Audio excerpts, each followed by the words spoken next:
नमस्कार साथियों, मैं राजेंद्र मंडलोई आपका हमारे चैनल पर स्वागत करता हूं। और आज का हमारा टॉपिक है class 12 lesson 11 the rightful inheritors of the earth. इसके क्वेश्चन प्रैक्टिस हम करेंगे। पिछले वीडियोस यदि आपने नहीं देखे हैं तो उन वीडियोस को आप जरूर देखिएगा। मैंने प्लेलिस्ट बना दी है, क्वेश्चन प्रैक्टिस के नाम से प्लेलिस्ट है। चैप्टर वाइज आपको क्वेश्चन प्रैक्टिस मिलेगी जिसमें fill in the blanks, objective type question, true and false, everything that you want. चलिए शुरुआत करते हैं। पहला है fill in the blanks with words. रिक्त स्थानों की पूर्ति करना है।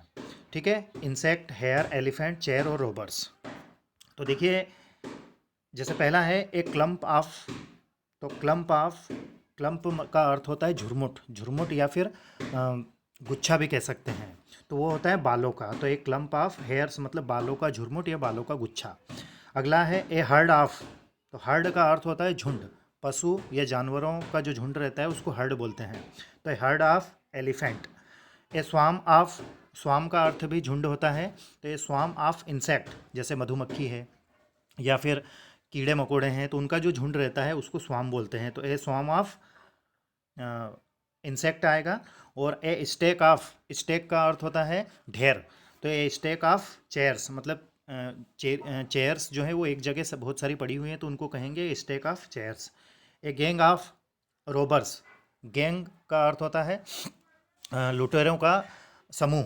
ठीक है, तो ये गैंग ऑफ रोबर्स आएगा। ये सारी कलेक्टिव नाउन से हैं। ठीक है दोस्तों, जिन स्टूडेंट्स ने पार्ट्स ऑफ स्पीच अच्छे से पढ़े हैं वो स्टूडेंट्स इनको अच्छे से कर पाएंगे। अगला क्वेश्चन है question number 2, matching the animals and birds with the sound made by them. एक तरफ एनिमल्स है ना, पक्षियों जानवरों के नाम है, और दूसरी तरफ उनके द्वारा निकाले गए साउंड हैं, मतलब वो किस प्रकार की आवाज़ करते हैं। तो चलिए इनको मैच करने का प्रयास करते हैं। जैसे हॉक्स मतलब ये एक ईगल है ना, ईगल टाइप का एक पक्षी रहता है और ये जो आवाज़ करता है वो करता है ट्विटर। ठीक है, तो देखिए इसमें दूसरे नंबर वाला इसका आएगा ऑल्स। ऑल्स का अर्थ होता है उल्लू, और उल्लू जो आवाज़ करता है उसको बोलते हैं हूट, HOOT हूट। अगला है फॉक्सेस मतलब लोमड़ियाँ। तो लोमड़ियाँ किस प्रकार की आवाज़ करती है? तो लोमड़ियाँ जो करती है वो आवाज़ करती है, वो चिल्लाती है ना, चीखती है, तो उसको बोलते हैं स्क्रीम। अगला है हैंस। हैंस मतलब मुर्गियाँ। तो मुर्गियाँ किस प्रकार की आवाज़ करती है? मुर्गियाँ आवाज़ करती है केकल। ठीक है, तो ये पहले नंबर वाला आएगा। दूसरा है रेट। रेट का अर्थ होता है चूहे, है ना, रेट्स। तो ये जो आवाज़ करते हैं वो बोलते हैं स्क्विक, है ना। तो तीसरा नंबर वाला आएगा मंकी। मंकी किस प्रकार की आवाज़ करता है? तो मंकी जो आवाज़ करता है उसको बोलते हैं चेटर। क्या बोलते हैं? CHATTER। अगला है कैमल। कैमल मतलब ऊँट होता है, और ऊँट जो आवाज़ करता है वो करता है ग्रंट, GRUNT। ठीक है दोस्तों, अगला है लायन। लायन मतलब शेर होता है, और ये जो आवाज़ करता है उसको बोलते हैं दहाड़ना, तो वो है रोर, ROAR। अगला है बीज। बीज मतलब मधुमक्खियाँ, और मधुमक्खियाँ जो भिन भिनाने की जो आवाज़ करते हैं उसको बोलते हैं हम या हमिंग। ठीक है, अगला है क्रॉस। क्रॉस मतलब कौवे। अब कौवे जिस प्रकार की आवाज़ करते हैं उसको, कौवे की आवाज़ को बोलते हैं केव, CAW।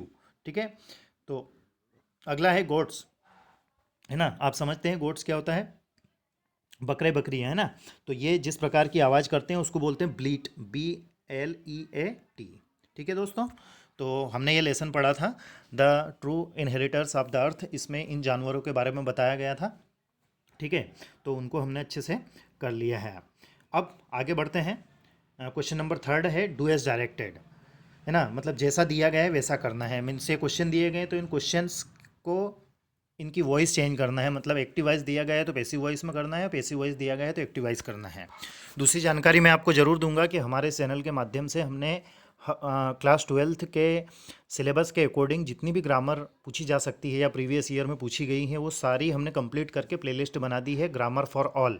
तो वहाँ पर जाकर आप अपनी तैयारी कर सकते हैं। और ये जिस प्रकार के क्वेश्चन दिए गए हैं, ये क्वेश्चन इस प्रकार के हैं कि जिसमें somebody, दे या पीपल, है ना, विदाउट यूजिंग मतलब इनका प्रयोग नहीं करना है। मीन्स कहने का तात्पर्य यह है कि इसमें जो सब्जेक्ट रहता है वो अंडरस्टूड रहता है। ठीक है, तो चलिए प्रयास करते हैं। साथ ही आपसे रिक्वेस्ट जरूर करूंगा कि आप अपने फ्रेंड्स, रिलेटिव, क्लासमेट्स के पास इन वीडियोस को शेयर कीजिएगा ताकि वह भी इसका फ़ायदा ले सके। जैसे पहला है somebody cleans the room every day. तो somebody cleans the room every day मतलब कोई कमरे को रोज़ाना साफ करता है। तो कमरा रोज साफ किया जाता है, ये इसका आंसर होगा। तो इसका आंसर होगा the room is cleaned every day. क्या होगा? The room is cleaned every day. ठीक है दोस्तों। क्वेश्चन नंबर 2 है they cancelled all flights because of fog. मतलब उन्होंने जितनी भी फ्लाइट्स थी उनको फॉग के कारण रद्द कर दिया गया। तो इसका आंसर क्या होगा? यहाँ पर ऑब्जेक्ट क्या है? फ्लाइट है, तो आएगा all flights were cancelled because of fog. ठीक है दोस्तों। अगला क्वेश्चन है the people do not use this road very often. मतलब लोग या पीपल जो हैं इस रोड को ज़्यादातर यूज़ नहीं करते हैं। तो इसका आंसर होगा रोड ज़्यादातर यूज़ नहीं किया जाता है। ठीक है, तो आएगा this road is not used very often. इसमें पीपल जो है वो अंडरस्टूड है, तो इसका उसमें नहीं होगा। अगला क्वेश्चन है somebody accused me of stealing money, है ना।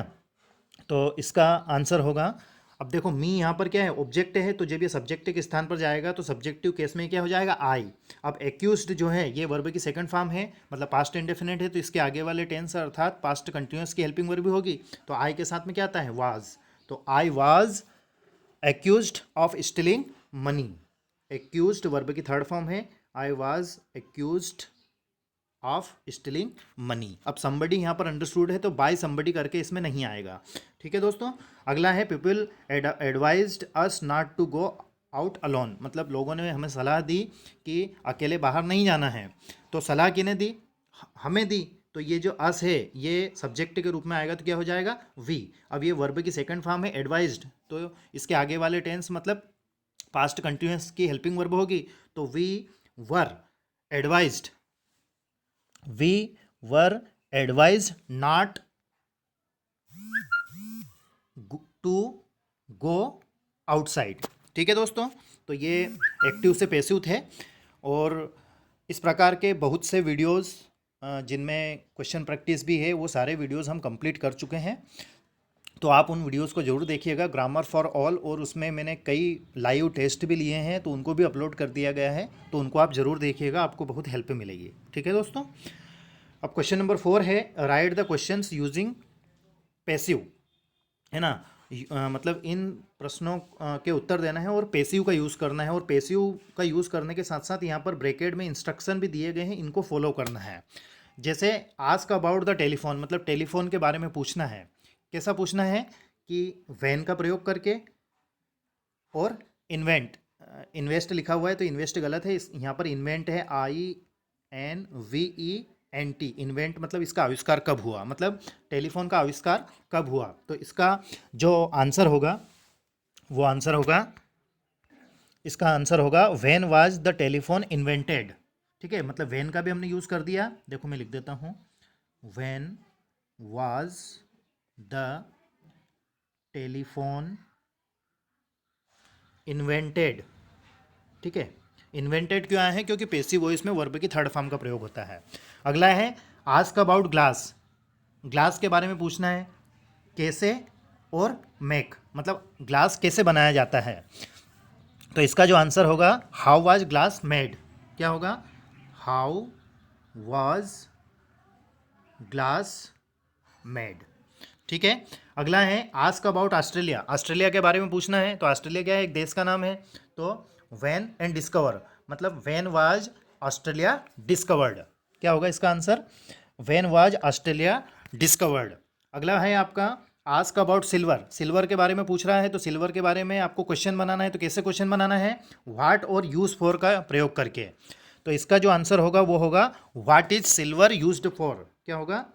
What is silver used for. ठीक है दोस्तों। अगला है आस्क अबाउट टेलीविजन, मतलब टेलीविजन के बारे में क्वेश्चन बनाना है, और किन शब्दों का प्रयोग करके? व्हेन और इन्वेंट। तो जैसे पहले हमने बनाया था, when was television invented, when was television invented. ठीक है दोस्तों। आगे बढ़ते हैं क्वेश्चन नंबर 5 की ओर। इससे पहले फिर से मैं आपको मतलब एक इंस्ट्रक्शन दे रहा हूँ। कि पिछले वीडियोस जो अभी तक हमने कवर किए हैं उन वीडियोस को आप प्लीज़ ज़रूर देखिएगा, क्योंकि आपकी एग्ज़ाम के पॉइंट ऑफ व्यू से काफ़ी इंपॉर्टेंट चीज़ें हम चला रहे हैं, जिसमें क्वेश्चन बैंक के क्वेश्चन भी हमने इंक्लूड किए हैं और अलग से भी हम आपको सारी चीज़ें प्रोवाइड करा रहे हैं जो आपकी एग्ज़ाम के नज़रिए से महत्वपूर्ण है। ठीक है दोस्तों, चलिए पहला है fill in the blanks. Soon there were mongooses in thicket. अब इस लेसन को हमने जब टेक्स्ट बुक के लेसन को अच्छे से पढ़ा है तो आप इन क्वेश्चन के आंसर बहुत अच्छे से कर पाएंगे।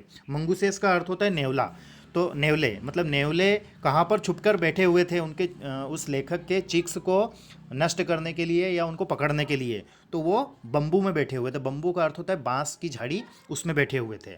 अगला है then emerged a fierce creature without hands रिक्तस्थान आर विंग्स। उसके सामने एक डरावना प्राणी आता है जिसके हाथ नहीं है, पंख नहीं है और क्या नहीं है, उसका लेग नहीं है, तो वो था सर्प। क्या था? स्नैक। ठीक है दोस्तों, वीडियो को ज़रूर देखिएगा आप। टेक्स्ट बुक में मैंने अच्छे से हिंदी एक्सप्लेन करके उसको डाला है ना, तो आपको इस प्रकार के ऑब्जेक्टिव टाइप क्वेश्चन या फिल इन द ब्लैंक्स आप बहुत ही अच्छे से कर पाएंगे, क्योंकि स्टोरी यदि आप अच्छे से समझ जाते हैं तो आंसर भी आप बहुत अच्छे से दे पाओगे। अगला है इन 4 डेज, मतलब 4 दिनों में 5 लिखा हुआ है, FIV 5 मतलब 5। 5 हैंस रिक्तस्थान squirrels 200 rats and a cat died, मतलब 4 दिनों के अंदर अंदर 5 मुर्गियाँ, है ना, 200 चूहे और एक बिल्ली मर गई। तो स्क्वायरल्स मतलब गिलेरियाँ कितनी मरी थी? तो स्क्वायरल्स जो है वो 12 मरी थी। 12 स्क्वायरल्स मरी थी। किससे? क्योंकि जो लेखक था, लेखक की पत्नी ने रेड पॉइजन मतलब चूहे मारने की दवाई सब दूर डाल दी थी, तो उससे ये दूसरे प्राणी भी मर गए थे। सॉरी। अगला क्वेश्चन है the gratified bats flu away after eating colonel's coconut. ठीक है, ग्रेटिफाइड का अर्थ होता है संतुष्ट होकर। बैट्स मतलब चमगादड़। चमगादड़ ने अच्छी दावत उड़ाई, मतलब जो उसके कोकोनट थे उन कोकोनट्स को उसने अच्छे से उसने खाया, और खाने के बाद वो क्या कर गए? उड़ गए, है ना, संतुष्ट होकर उड़ गए। तो उन्होंने खाया क्या था? उन्होंने कर्नल खाया था। कर्नल का अर्थ होता है जो नारियल होता है, नारियल के अंदर का भाग जिसको हम यूजुअली हम भी खाते हैं, उसको अच्छे से खाकर पेट भर के फिर वो उड़ गए थे कर्नल्स। ठीक है, अगला है in a split second about a people's around us, मतलब बहुत ही कम पल में, बहुत ही कम समय में बहुत से लोग इकट्ठा हो गए थे। तो वो थाउजेंड्स लोग इकट्ठा, माफ़ कीजिएगा, हंड्रेड्स लोग इकट्ठा हो गए थे, तो यहाँ पर हंड्रेड्स आएगा। कब इकट्ठे हो गए थे?